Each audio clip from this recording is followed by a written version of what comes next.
శోభన్ బాబు అసలు పేరు ఉప్పు శోభన చలపతిరావు. వీరు జనవరి 14, 1937న ఒక సామాన్య రైతు కుటుంబంలో కృష్ణా జిల్లా చిన్ననందిగామ గ్రామంలో జన్మించారు. మద్రాసులో లా కోర్సులో చేరినప్పటికీ నటనపైన ఆసక్తితో సినిమా ప్రయత్నాలు మొదలుపెట్టాడు. ఉదయం కాలేజీకి వెళ్లి మధ్యాహ్నం నుండి స్టూడియోల వెంట తిరిగేవాడు. అప్పుడే తన పేరును శోభన్ బాబుగా మార్చుకున్నాడు. పొన్నలూరి బ్రదర్స్ వారు దైవబాలం చిత్రంలో రామారావు సరసన ఒక పాత్రలో నటించారు.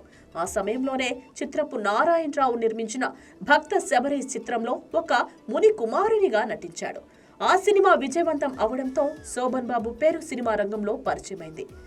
అభిమన్యుడిగా నర్తనశాలలో, అర్జునుడిగా భీష్మలో, లక్ష్మణుడిగా సీతారామ కళ్యాణంలో, కృష్ణునిగా బుద్ధిమంతుడు సినిమాలో నటించగా అకాలంలో శోభన్ బాబుకి ఆ పాత్రలు మంచి పేరు తెచ్చినాయి.